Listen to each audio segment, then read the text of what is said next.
नमस्कार विद्यार्थियों, आप सभी का आपके अपने YouTube channel Shri Vivek classes पर स्वागत है। आज हम लेकर आ गए फाइनली वार्षिक परीक्षा पेपर 2026 के लिए विद्यार्थियों गणित का वेरी इंपॉर्टेंट क्वेश्चन पेपर कक्षा 6 के विद्यार्थियों के लिए। तो विद्यार्थियों, आपको इस वीडियो को कंप्लीट देखना है और पूरे पेपर को सही ढंग से समझना है। ये पेपर हल करने के लिए आपको टाइम मिलेगा 2.5 घंटे का और ये 70 अंकों का पेपर रहने वाला है। तो सर्वप्रथम हम वस्तुनिष्ठ प्रश्नों को हल करेंगे जो खंड अ के अंदर दिए गए हैं। कुल 10 क्वेश्चन दिए गए हैं और प्रत्येक क्वेश्चन आपके एक अंक का रहने वाला है। तो पहला क्वेश्चन है हमारा, संख्या 999 की परवर्ती संख्या लिखिए। विद्यार्थियों, इसके अकॉर्डिंग संख्या दो प्रकार की होती है, एक तो पूर्ववर्ती होती है और एक होती है परवर्ती संख्या। पूर्ववर्ती, मान लो एक संख्या आपके पास है 9, इसकी पूर्ववर्ती संख्या ज्ञात करनी है। तो पूर्ववर्ती संख्या ज्ञात करने के लिए जो भी संख्या हमें दी गई है उनमें से यदि हम एक घटाते हैं तो हम पूर्ववर्ती संख्या प्राप्त करते हैं। जैसे 9 की पूर्ववर्ती संख्या हो जाएगी 9 माइनस 1 यानी 8। तो 9 की पूर्ववर्ती संख्या क्या हो गई 8। और मान लो हमें परवर्ती संख्या ज्ञात करनी है तो कोई भी जो संख्या दी गई है उसकी परवर्ती संख्या ज्ञात करने के लिए हम उसमें एक जोड़ देते हैं। फॉर एग्जाम्पल 9 की यदि हमें परवर्ती संख्या ज्ञात करनी है तो 9 के अंदर हम एक जोड़ देंगे, हमें संख्या मिलेगी 10। तो इसी प्रकार से 999 की परवर्ती संख्या हमें ज्ञात करनी है तो 999 में हम एक जोड़ देंगे तो हमें क्या संख्या मिलेगी 1000। तो 999 की परवर्ती संख्या हो जाएगी 1000, यानी ऑप्शन नंबर ब is the right answer. Question number है सेकंड, सबसे छोटी अभाज्य संख्या यानी प्राइम नंबर क्या है, आपको बताना है। तो अभाज्य जो संख्या होती है ना विद्यार्थियों, उसके भी गुणनखंड दो होते हैं। मान लो हमारे पास एक संख्या है अभाज्य संख्या 5, तो इसके फैक्टर जो होंगे वो दो होंगे। कौन कौन से? एक तो वो संख्या खुद होती है, जैसे ये 5 है तो 5 का गुणनखंड 5 और एक हो जाएगा खुद 1। तो इसी प्रकार से अभाज्य संख्या जो सबसे छोटी है वो क्या होती है? 2 होती है। ये सम संख्या होते हुए भी एक अभाज्य संख्या है जो सबसे छोटी है।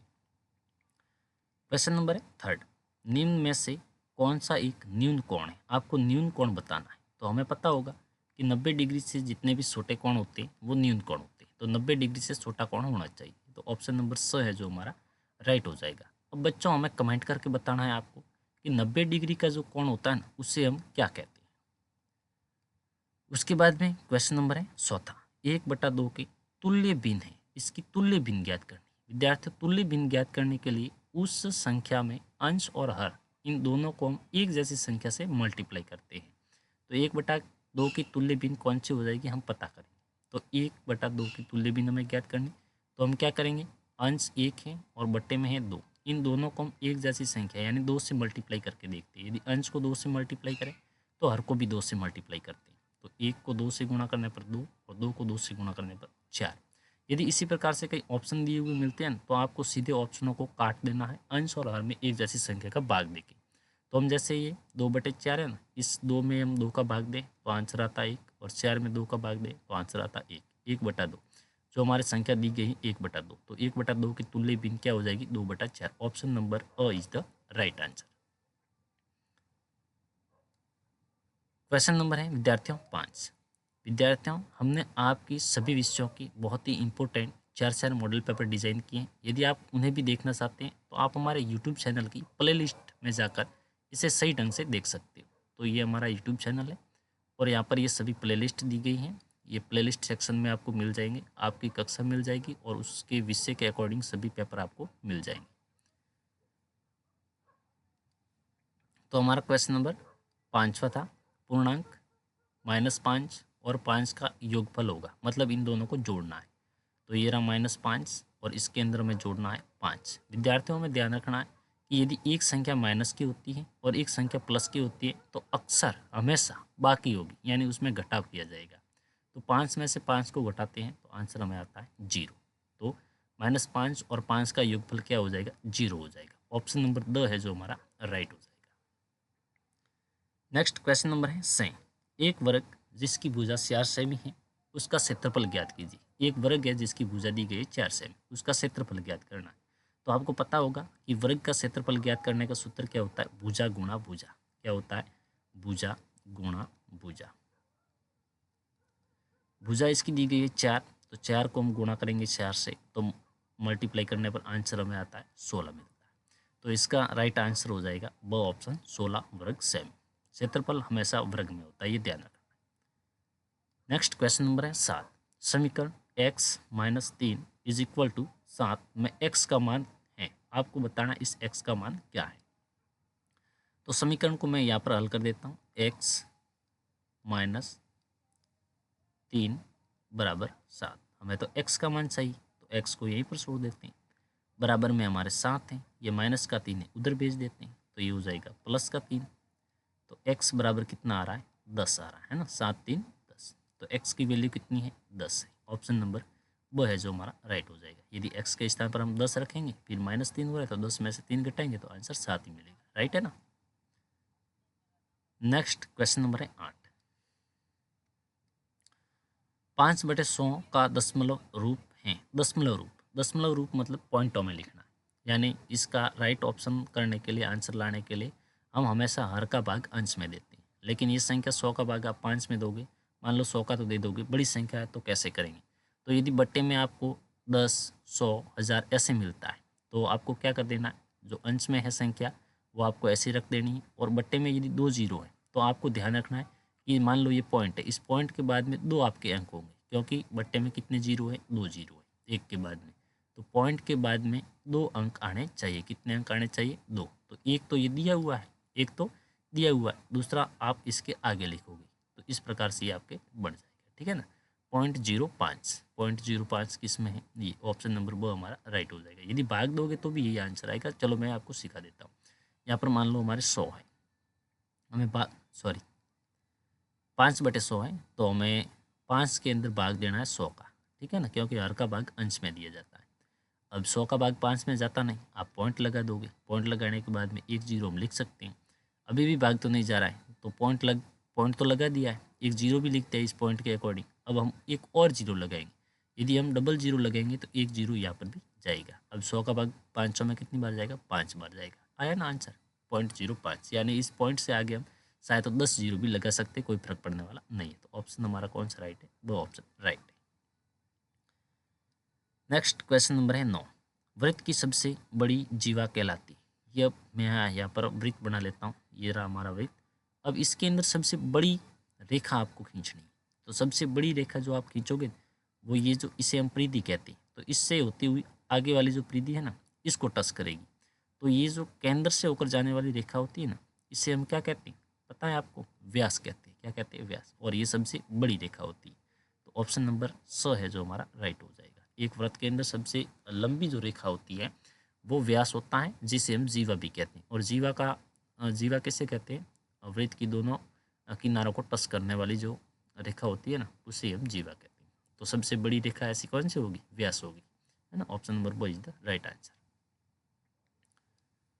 नेक्स्ट क्वेश्चन नंबर है 10। 2:3 और 4:6 हैं, ये किस प्रकार से हमें पता करना है। भाई समानुपात में है या असमानुपात है या इसका व्युत्क्रम है, क्या है हमें पता करना है।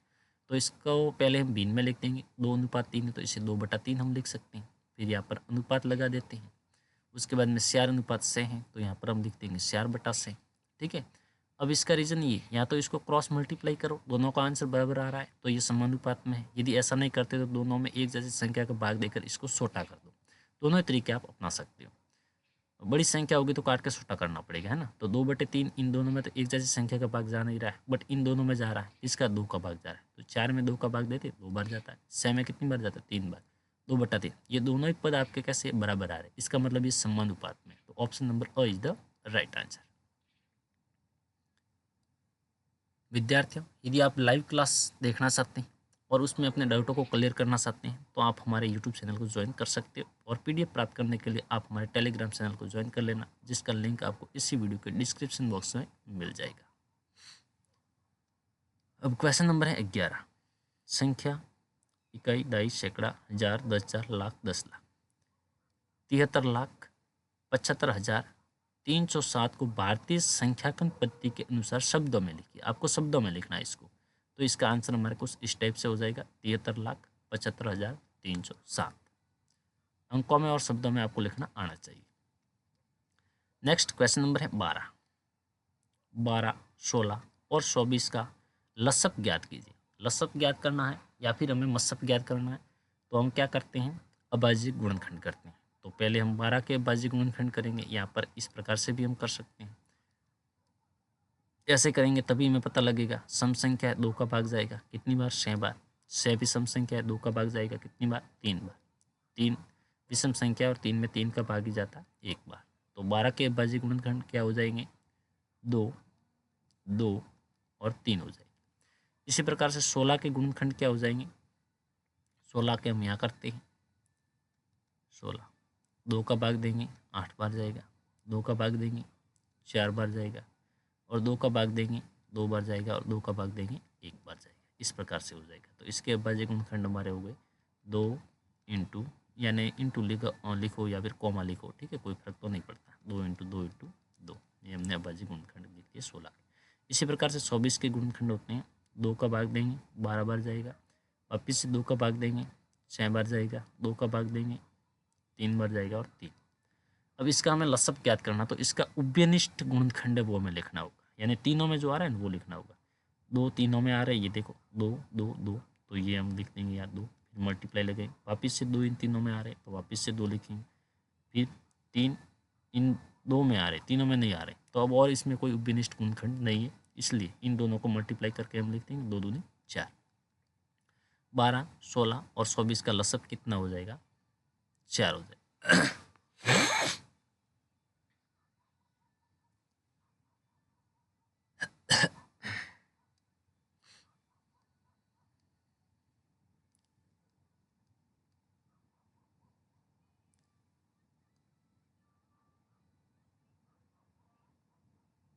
लाइट कटी है कम।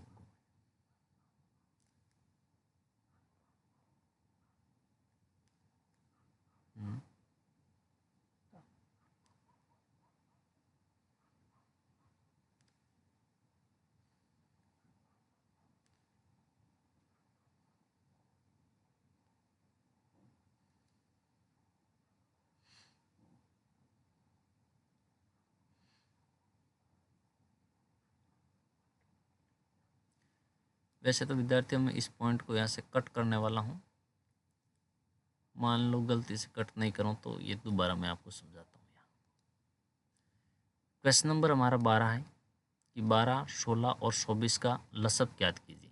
तो विद्यार्थियों लसब ज्ञात करने के लिए हमें अभाज्य गुणनखंड करना पड़ता है। इस प्रकार से लिख के करो, या फिर इन सभी का देखो लसब ज्ञात करो, या फिर हमें मसब ज्ञात करना है, हमें अभाज्य गुणनखंड ही करना होता है। लसब ज्ञात करने के लिए अभाज्य गुणनखंड एक साथ करते हैं, और मसब ज्ञात करने के लिए अभाज्य गुणनखंड अलग अलग करते हैं। तो हम यहाँ पर करेंगे 12, यहाँ पर 16 और यहाँ पर 24, ठीक है। हम 2 का भाग देंगे, 12 में जा रहा है 6 बार, 16 में जा रहा है 8 बार, और 24 में जा रहा है 12। अभी भी 2 का भाग जा रहा है, देंगे 2 का भाग कितनी बार जाएगा, 6 में जाएगा 3 बार, 8 में जाएगा 4 बार, 12 में जाएगा 6 बार। अभी भी 2 का भाग जाएगा। इन 3 हो या 4 हो, उन सभी में किसी एक संख्या में पूरा भाग जाना चाहिए। 3 में नहीं जाएगा तो ऐसा का ऐसा लिख देंगे, 4 में जाएगा 2 बार, और 6 में जाएगा 3 बार। अभी भी 2 का भाग जा रहा है, किसमें, 2 में। 3 में नहीं जा रहा, 2 में जा रहा है हमारे 1 बार, और 3 में नहीं जाएगा। अब हम देंगे 3 का भाग, 3 का भाग 3 में 1 बार, 1 का 1, और 3 में 1 बार। अब इसका लसब ज्ञात करना है, तो हम ये करेंगे कि यहाँ पर जो भी हमारे ये फैक्टर्स आए इनको हम यहाँ लिख देंगे। ये क्या है, 2 गुणा 2 गुणा 2 गुणा 2 गुणा 3, ये हमें लिख देना है। अब मल्टीप्लाई करके लिख देंगे, 3 दूनी 6, 6 दूनी 12, 12 दूनी 24, 24 दूनी 48। तो हमारा लसब क्या आ गया, 48 आ गया, ठीक है ना। इनके गुणनखंड लिखना चाहो तो यहाँ पर भी आप लिख सकते हो। 12 के गुणनखंड क्या हुए हैं वो आप लिख सकते हो। जैसे 12 के गुणनखंड हमारे होते हैं, 12 में 2 का भाग देते हैं ना, तो 12 में 2 का भाग जाता है हमारे 2 बार, फिर से आ गया 6 में 2 का भाग जाएगा हमारे 2 का भाग जाएगा 3 बार, फिर 3 का, यानी ये हो जाएंगे 3 दूनी 6, 6 दूनी 12। ऐसे ही इसके फैक्टर लिखने हैं। 16 के भी आप लिख सकते हो, 2 का 8, 2 का 4 और 2 का 2 का, इस प्रकार से हो गया, ठीक है। 2 दूनी 4, 6 दूनी 8, 8 दूनी 16 हो रहे हैं ना। इसी प्रकार से 24 के भी आप लिख सकते हो। नेक्स्ट क्वेश्चन नंबर है 13। एक समपंचभुज का परिमाप ज्ञात कीजिए जिसकी प्रत्येक भुजा 8 सेमी एक समपंचभुज है, मतलब एक ऐसा बहुभुज है जिसकी 500 की 500 भुजाएं बराबर है, तो उसका परिमाप ज्ञात करना।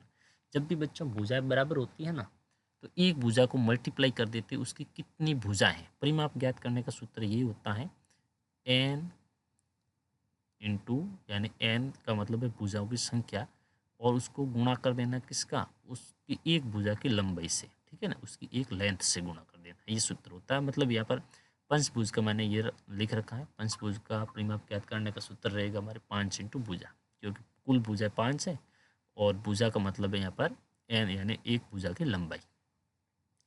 तो 5 के तो विद्यार्थियों 5 इंटू भुजा का मतलब एक भुजा की लंबाई जो कितनी है 8 है, मल्टीप्लाई करेंगे 8 पंजे 40। यदि ये सेमी में है तो यहाँ पर आ जाएगा सेमी, ये इसका आंसर हो जाएगा। नेक्स्ट क्वेश्चन, जो क्वेश्चन नंबर 14, संख्या रेखा का प्रयोग करते हुए -2 में 5 जोड़ी। संख्या रेखा का प्रयोग करना, संख्या रेखा हम यहाँ खींच लेते हैं, ये रही हमारी संख्या रेखा, -2 और 5 है, तो यहाँ पर हम लिखते हैं 0, यहाँ पर हम लिखते हैं -1, यहाँ पर लिख देते हैं -2, क्योंकि -2 दर्शाना जरूरी है और 5 भी दर्शाना जरूरी, तो यहाँ 1 या 2 या 3 या 4 और या 5, ये बराबर गैप में रखना चाहिए। अब इसमें क्या बता रहा है, जोड़ने की बात करें विद्यार्थियों, संख्या रेखा पर जोड़ना है तो हम हमेशा दाईं तरफ चलते हैं, और यदि हमें संख्या रेखा पर घटाव करना है तो हम बाईं ओर चलते हैं, ये ध्यान रखना है। तो -2 में 5 जोड़ना है, -2 पहले है तो पहले हम आ जाएंगे -2 पर, ये -2 पर आ गए, ठीक है। अब इसमें कितने जोड़ने, 5 जोड़ने, तो 5 कदम हम दाईं तरफ चलेंगे, 1 कदम 2 कदम 3 कदम 4 कदम 5 कदम, ठीक है ना, 5 कदम हम चले, कहाँ पर पहुँचे, 3 पर पहुँचे। तो हम यहाँ पर लिखेंगे अलग से संख्या रेखा, ऐसे लिखना पड़ेगा हमें, संख्या रेखा पर -2 से 5 कदम दाईं तरफ चलने पर 3 प्राप्त होते हैं ना, 3 प्राप्त होते हैं, अतः इसका राइट आंसर हो जाएगा 3, ठीक है ना। नेक्स्ट क्वेश्चन नंबर है 15, 35 और 50 के बीच की सभी अभाज्य संख्या लिखिए। 35 और 50 के बीच में जितनी अभाज्य संख्या है वो लिखनी है। तो यहाँ पर पहले परिभाषा हम समझ लेते हैं। अभाज्य संख्या वे होती है जो केवल एक और स्वयं से विभाजित होती है, जो मैंने पहले क्वेश्चन में शायद आपको बता दिया या दूसरे में बताया है। अब देखो 35 और 50 के बीच में जो अभाज्य संख्या है वो हमारी संख्या कुल 4 है, एक तो 37, 41, 43 और 47, ठीक है ना, ये इसका आंसर हो जाएगा।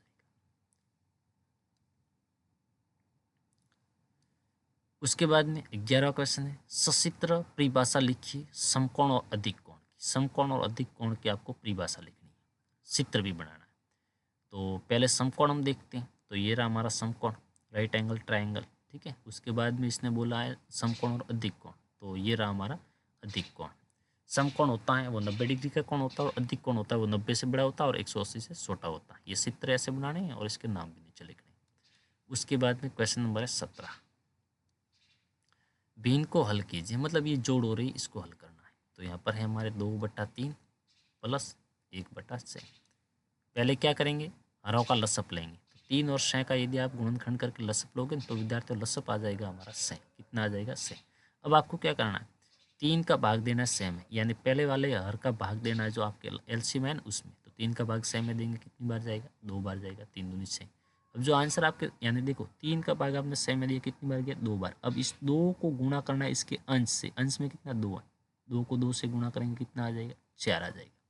प्लस है तो प्लस लगाओ। अब ये दूसरे वाला हर है ना, इसका भाग लसअप में दो, 6 है तो 6 का भाग 6 में दो, 1 बार जाएगा। अब 1 को गुणा करो इसके अंश से, जो 1 है उससे गुणा किया, कितना आया 1, ये ऐसे लिख दिया। अब 4 को 4 + 1 यानी 5 बटे में कितना है 6, तो 6, ये इसका आंसर आ गया 5/6, ठीक है। यहाँ हम लिखेंगे कोष्टक के अंदर अलग से लिखेंगे 3, यानी दोनों संख्याओं के हर 3 और 6 का लसअप 6 आता है, ऐसे आपको लिखना होगा, ताकि एग्जामिनर जो होता है वो आपके अंक बिल्कुल काट ना सके। अब 18वां क्वेश्चन है, एक आयत की लंबाई 15 मीटर है, मैं यहाँ पर लिख देना हूँ लंबाई कितनी है 15 मीटर है। और यहाँ पर चौड़ाई भी इसकी दे रखी है, तो चौड़ाई है हमारे 10 मीटर। ऐसा लिखना होगा हमें, दिया गया है, ठीक है, दिया गया है, ऐसे आपको लिखना, थोड़ा व्यवस्थित लिखना, मैं आपको समझाने के लिए लिख रहा हूँ। अब आपको इसका क्या करना है, परिमाप ज्ञात करना है। तो आयत का परिमाप ज्ञात करने का सूत्र शायद आपको याद होगा, आयत का परिमाप बराबर 2 इंटू कोष्टक लंबाई प्लस चौड़ाई, ये इसका सूत्र होता है। अब देखो 2 के तो 2 इंटू लंबाई हमारी कितनी है 15 है, प्लस चौड़ाई हमारी कितनी 10 है। आगे हल करते 2 के 2 इंटू 15 और 10 जोड़ते तो कितने होते हैं 25 होते हैं। 25 को 2 से गुणा करो, कितना हुआ 25 दूनी 50 मीटर।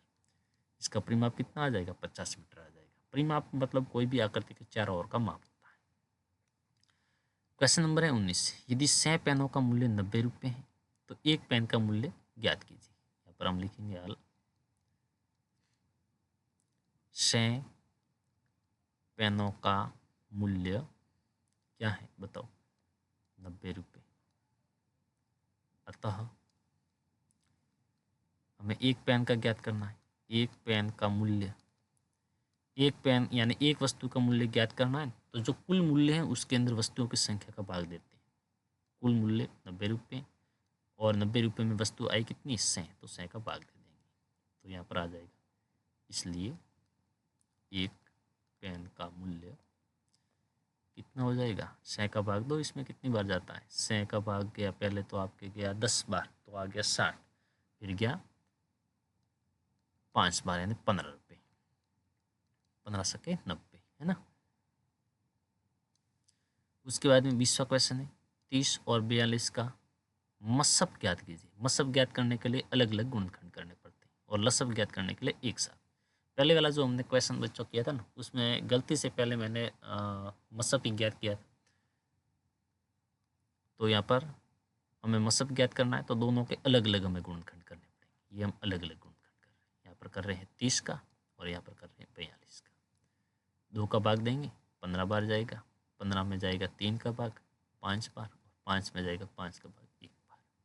2 का भाग जाएगा हमारे यहाँ पर जाएगा हमारे 21 बार, फिर जाएगा 3 का भाग 7 बार, फिर 7 का भाग 1 बार। अब यहाँ पर हम लिखेंगे उभयनिष्ठ गुणनखंड।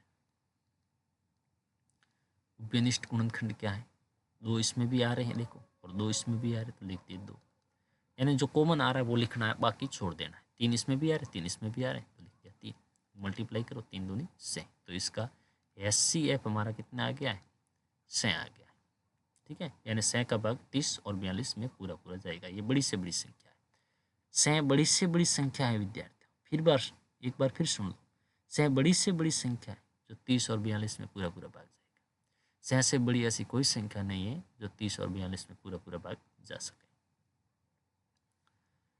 21वां क्वेश्चन, स्तंभ आलेख यानी बार ग्राफ बनाइए। कक्षा में ABCD तथा E 5 विद्यार्थी हैं। इस 5 विद्यार्थियों के पूर्णांक जो प्राप्तांक है वो कुछ इस प्रकार से आए। तो बार ग्राफ बनाने के लिए हमें ग्राफ के अंदर एक तो हमें क्षैतिज रेखा खींचनी होती है विद्यार्थियों, और एक हमें ऊर्ध्वाधर रेखा खींचनी होती है। अब जो ये विद्यार्थी है ना ABCD, ये हमारे x अक्ष पर आएंगे। यहाँ पर हमारा A आएगा, यहाँ पर हमारा B आएगा, यहाँ पर हमारा C, यहाँ पर हमारा D और आगे आएगा E। और यहाँ पर इसको हम देखते हैं, इसको हम y अक्ष पर लेंगे, जो प्राप्तांक है इसको, इसमें छोटे से छोटा 40 है और बड़े से बड़ा 80 है। तो हम 10 20 ऐसे लिखें तो भी ये आसानी से आ सकता है। तो यहाँ पर मैं लिखता हूँ 10 या 20 या 30 या 40, इसी प्रकार से यहाँ 50 60 70 और 80, ये थोड़ा बड़ा हो जाएगा, बट मान लो यहाँ इस प्रकार से हम लिख सकते हैं, बराबर पैमाने में लिखना पड़ेगा। अब ए ने कितने प्राप्त किए 40 प्राप्त किए, तो ये ए, इस ए से यहाँ पर ये जो भी हमारी लाइन होगी ना, इस लाइन से हम स्टार्ट हो जाएंगे। इसने 40 तो 40 की सीध तक जाएंगे, फिर ऐसे करके आगे वाली लाइन से होते हुए हम ऐसे मिला देंगे। इसी प्रकार से बी ने कितने 60, तो ये बी यहाँ से स्टार्ट हो रहा है, कहीं पर भी हो, यहाँ से हो रहा है, यहाँ से हो रहा है, ठीक है। बी ने 60 प्राप्त किए, तो ये 60 के सीध तक हम जाएंगे और ऐसे करके हम इस प्रकार से बढ़ा देंगे। यहाँ पर लिख देंगे विद्यार्थी और यहाँ पर प्राप्तांक, यहाँ पर पैमाना हम लिख देंगे y अक्ष पर कि 1 सेमी बराबर या फिर 1 वर्ग बराबर 10 क्या है प्राप्तांक है। इस प्रकार से ग्राफ बना देंगे। इसके ऊपर हमने एक ऑलरेडी वीडियो बना रखा है, ग्राफ कैसे बनाए दंडालेख, तो आप चाहो तो हमारे यूट्यूब चैनल पर जाके उसे देख लेना। 22वां क्वेश्चन है, वितरण गुण का प्रयोग करते हुए इसे हल करो। 728 को 101 से गुणा करना है। वितरक गुण का उपयोग करना मतलब इन दोनों में से किसी एक के ऐसे टुकड़े करो ताकि एक जीरो से रिलेटेड हो और एक अंक कोई भी हो सकता है। तो इसको हम इस प्रकार से हल करते हैं। देखो मैं आपको समझाता हूँ। 728 को तो हम 728 ही रखते हैं, मल्टीप्लाई 101 के हम टुकड़े करते हैं, क्या 100 प्लस 1 कर देते हैं। बात तो दोनों एक ही है, 101 लिखो या 100 प्लस 1 लिखो, एक ही बात है। अब हमने एक पढ़ा हुआ है नियम कि कोष्टक के बाहर वाली संख्या यदि मल्टीप्लाई कर रही है कोष्टक से, तो इसका मतलब वो कोष्टक के अंदर दो संख्या है या तीन संख्या, कितनी भी संख्या उन सभी से मल्टीप्लाई कर रही हैं। तो हम इसको इसी प्रकार से लिखेंगे। 728 को 100 से गुणा कर रही है, तो 728 गुणा 100 है, फिर ये प्लस है तो प्लस 728 है वो 1 से भी गुणा कर रहा है। 728 है वो किससे गुणा कर रहा है, 1 से भी। तो हम ऐसे आगे लिखते हैं इसको। ये गुणा करेगा तो डायरेक्ट आ जाएगा 7280000 आ जाएगा, है ना, प्लस ये ऐसे आ जाएगा 728। अब ये क्या कर रहा है, जोड़ करने के लिए कह रहा है, मैं यहाँ पर जोड़ देता हूँ 72800 और इसमें जोड़ने हैं हमें 728 प्लस 8 का तो 8, 2 का 2, ये हो गया 7 8 15, हासिल का गया हमारा 1 2 और 1 3, 7 के 7, यानी इसका आंसर आ गया हमारे कितना आ रहा है मैं पता करता हूँ। ये अंत में हमारे 8 इकाई दाई सैकड़ा हज़ार 10,000 73,528, ये हमारा आंसर आ गया। ये होता है वितरकता का नियम। उसके बाद में 23वां क्वेश्चन, एक धागे का टुकड़ा 30 सेमी लंबा है, इससे आपको एक समबाहु त्रिभुज। अब समबाहु त्रिभुज किसे कहते हैं, समबाहु त्रिभुज यानी ऐसा त्रिभुज जिसकी तीनों भुजाएं बराबर होती है, उससे हम समबाहु त्रिभुज कहते हैं। तो त्रिभुज की प्रत्येक भुजा की लंबाई ज्ञात कीजिए। तो हम यहाँ लिखेंगे, पहले कुछ लिखना पड़ेगा हमें कि दिया गया है धागे की लंबाई, मैं आपको समझाने के लिए फटाफट से ऐसे लिख रहा हूँ, आपको सही ढंग से लिखना है एग्जाम में, नहीं तो नंबर नहीं मिलेंगे। 30 ज्ञात करना है समबाहु त्रिभुज की भुजा की लंबाई, ठीक है ना। तो हम क्या करेंगे, कुल लंबाई हम क्या करेंगे, सूत्र लिख देंगे या ऐसे लिख देंगे, कुल लंबाई बटा 3। क्यों, समबाहु त्रिभुज का परिमाप, ये कुल लंबाई उसका परिमाप के बराबर है। तो ये कुल लंबाई है 30, भुजाएं कितनी है, 3 है, 3 का भाग दिया कितनी बार गया, 10 बार, यानी एक भुजा की लंबाई आपकी कितनी होगी, 10। यानी इस प्रकार से मैं यहाँ चित्र में समझाता हूँ। ये मान लो समबाहु त्रिभुज, तीनों भुजा मान लो आपकी बराबर है, तो ये भी 10 होगी, ये भी 10 होगी और ये भी 10 होगी, ठीक है। Next question number 24। निम्न को अवरोही क्रम में लिखिए। अब क्रम दो होते हैं, एक तो आरोही होता है और एक होता है अवरोही। आरोही क्रम में संख्या धीरे धीरे बड़ी होती है आरोही क्रम में, और अवरोही क्रम में संख्या धीरे धीरे छोटी होती है। तो सबसे बड़ी संख्या पहले आती है अवरोही क्रम में। इसको पहले हमें समझना पड़ेगा। ये दशमलव है, दशमलव से यहाँ आगे जो भी संख्या होती है ना बच्चों, वो एक पूर्ण संख्या होती है। और दशमलव के बाद में जस्ट फर्स्ट वाली संख्या होती है वो दशांश होती है, फिर सेकंड पर आती है वो शतांश होती है, मतलब 100वां अंश होता है। पहले जो आता है ये 10 में से अंश है और दूसरा आएगा तो वो 100 में से अंश होगा, ठीक है ना, मतलब ये टुकड़ों में होती है। तो हमें पता करना पड़ेगा भाई ये पॉइंटों में है ना सभी संख्या है, तो पहले पॉइंटों के आगे वाली संख्या को देखते हैं कि भाई कोई पूर्ण संख्या तो नहीं है। तो हम देखते हैं इसमें ये पूर्ण संख्या है, तो सबसे पहले हमारे यही आएगी। तो हम यहाँ लिखेंगे अवरोही क्रम सबसे पहले आ जाएगी हमारे ये संख्या। उसके बाद में आएगी हमारे और कोई नहीं, और उसके बाद में ये पीछे वाले तो एक पॉइंट है, पॉइंट के बाद में एक अंक है, यहाँ पर 2 अंक हैं, यहाँ पर तो ये तो आ गई है, इसको हमें लिखने की जरूरत नहीं। यहाँ पर डबल अंक है, डबल अंकों को हमें देखना है। ये 55 है और ये 0.5 है। 0.5 का मतलब यदि यहाँ पीछे 0 लगा सकते हैं तो ये कितने होते हैं, 50 होते हैं। तो 50 और 55 में बड़ा कौन है, 55 है, तो ये पहले आएगा कौन, 0.55, 0.55 लिख दो, ठीक है। फिर आएगा हमारे 0.5 आएगा, और उसके बाद में कौन बसा, 0.05, ये आ गया, ओके। नेक्स्ट क्वेश्चन नंबर है 25। एक चतुर्भुज का चित्र बनाएं और उसके विकर्णों को नामांकित कीजिए। तो बना देते हैं, बनाने में क्या दिक्कत है, आपको सही ढंग से बनाना है। ये बना दिया, इसका नाम हमने रख दिया ABCD। विकर्ण, बिंदु से बिंदु को मिलाने वाली रेखा जो एक भुजा नहीं होनी चाहिए, ये विकर्ण हो गए। कौन सा विकर्ण है? विकर्ण AC, यानी एक तो ये AC वाला विकर्ण है और दूसरा है हमारे BD। ठीक है, ये B से D तक जाने वाला, ये दोनों विकर्ण हो गए। एक चतुर्भुज में दो विकर्ण ही होती है। नेक्स्ट क्वेश्चन नंबर है 26वां। विभाजितता के नियमों से जांच कीजिए और 1258 संख्या 6 से विभाजित है या नहीं। आपको विभाजितता के जो नियम आपने पढ़े हैं ना, उनके अकॉर्डिंग आपको पता करना है कि ये संख्या है, ये 6 से विभाजित है या नहीं। तो 6 के विभाजित का नियम क्या है, मैं यहाँ लिखता हूँ। रूल नियम है इसका, संख्या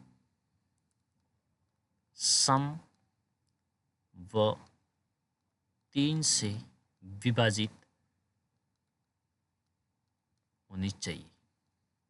यदि कोई संख्या सम है और 3 से विभाजित है, मतलब 3 का भाग उसमें पूरा पूरा जा रहा है, तो वह संख्या 6 से विभाजित होगी, विभाजित होनी चाहिए। तो हमने देखा संख्या तो सम है, संख्या हम लिखेंगे इसका पहला पॉइंट, संख्या सम है। अब 3 से विभाजित का या की जांच, ठीक है, 3 से विभाजित की जांच। 3 से विभाजित की जांच है कि जो भी संख्या है ना, इनके सभी अंकों को आपस में जोड़ो और जो आंसर आता है ना, उसके अंदर 3 का भाग 2 भाग पूरा पूरा गया तो वो 3 से विभाजित होगी। मतलब 1 + 2 + 5 + 8, 5 + 8, ये जोड़ने पर 8 × 5 13, 13 × 14 15 और 1 16, ये जोड़ने पर 16 आ रहे। अब 16 है, 3 से विभाजित नहीं है, तो हम यहाँ लिखेंगे 16 3 से विभाज्य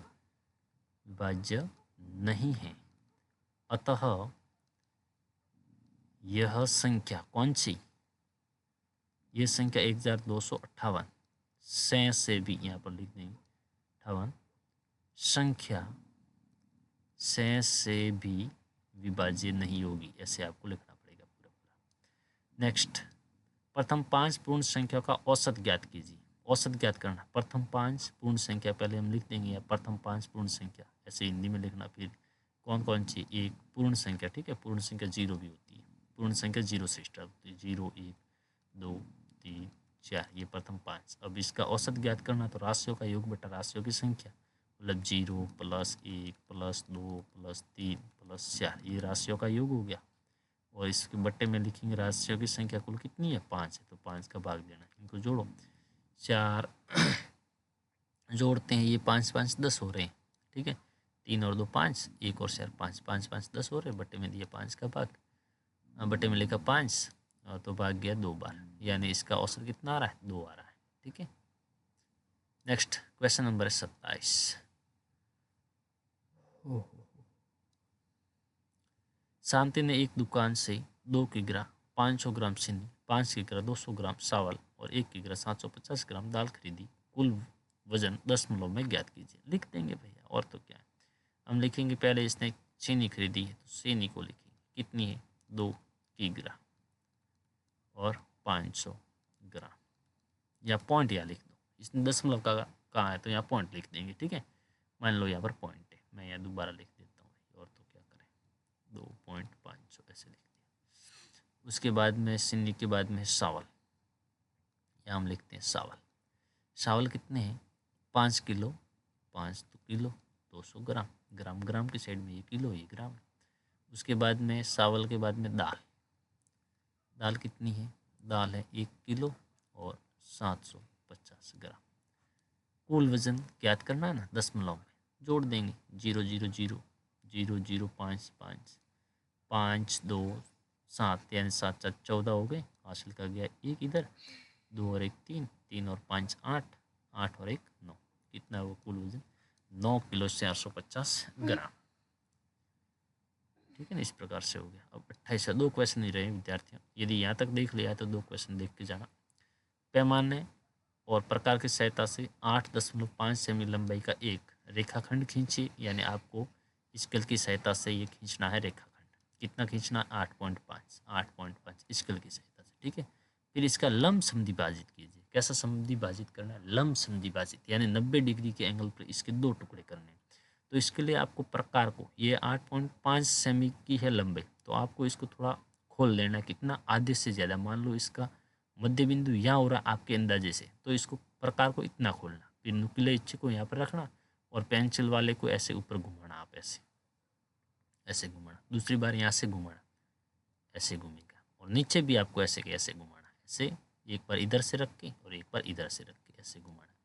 अब ये पॉइंट और ये पॉइंट, इन दोनों पॉइंटों को स्केल की सहायता से आपको ऐसे डैश डैश डैश करते हुए मिला देना। ये 90 डिग्री के एंगल पर ये दोनों ही आपके कट हो जाएंगे। यानी यहाँ चित्र मैंने ऑलरेडी दे रखा है, इस प्रकार से ये बढ़ जाएगा, ठीक है। यहाँ से ऐसे साफ काटा, फिर ऐसे साफ काटा, फिर इन दोनों बिंदुओं को मिलाया। ये आपके 90 डिग्री के एंगल पर इसके 2 टुकड़े होंगे। जो 90 डिग्री के एंगल पर जो टुकड़े होते हैं ना, उसे हम लंब समद्विभाजित कहते हैं।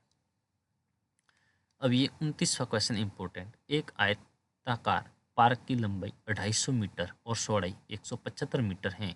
इसके चारों ओर 12 रुपये प्रति मीटर की दर से बाड़ लगाने का कुल खर्च ज्ञात कीजिए। तो पहले हम लिखेंगे, इसमें आयताकार है तो हम लिखेंगे लंबाई, इसकी लंबाई बराबर 250 मीटर। फिर हम इसकी चौड़ाई लिखेंगे, चौड़ाई कितनी है भैया, 175 मीटर। इसके चारों ओर बाड़ लगानी है। बाड़ लगाना मतलब इसका परिमाप ज्ञात करना पड़ेगा हमें। क्या ज्ञात करना पड़ेगा, परिमाप। तो हम यहाँ लिखेंगे इसका सूत्र, आयत का परिमाप पहले हम ज्ञात करेंगे। आयत का परिमाप सूत्र क्या होता है, 2 इंटू कोष्टक लंबाई प्लस चौड़ाई। पहले हमने लिख रखा है ये सूत्र, 2 के तो 2 इंटू कोष्टक का कोष्टक लंबाई 250 प्लस चौड़ाई 175, 2 के 2 इंटू, यहाँ पर इन दोनों को ऐड कर देंगे। ये हो गया 5, 7 5 12 का 2, हासिल का 1, 2 2 2 और 2 4 हो जाएंगे। ये हो गया। अब इसको मल्टीप्लाई कर देंगे, 5 दूनी 10, हासिल का गया 1, 2 दूनी 4 और 1 5 और 4 दूनी 8। ये इसका हो गया परिमाप। अब उस खेत के चारों ओर बाढ़ करनी है ना, तो बाढ़ करनी पड़ेगी आपको 850 मीटर। यानी बाढ़ की कुल लंबाई, बाढ़ की कुल लंबाई कितनी हो जाएगी, 850 मीटर हो जाएगी। अब यहाँ लिखेंगे 1 मीटर बाढ़ का खर्च कितने रुपए हो रहा है, 12 रुपये हो रहा है, 12 रुपये। अतः 850 मीटर बाढ़ का खर्च कितना हो जाएगा, 12 इंटू 850 मीटर। होगा या नहीं होगा, मीटर क्या है, रुपये, ठीक है ना। गुणा करेंगे इसको, 12 को 0 से गुणा किया, 0, 12 पंचे 60, 60 का 0, हासिल का गया 100, और 12 8 96, 96 और 100 हो गए हमारे 102, 102। कितना हो गया, 10,200 रुपये। कितना हो गया, 10,200 रुपये, ठीक है ना।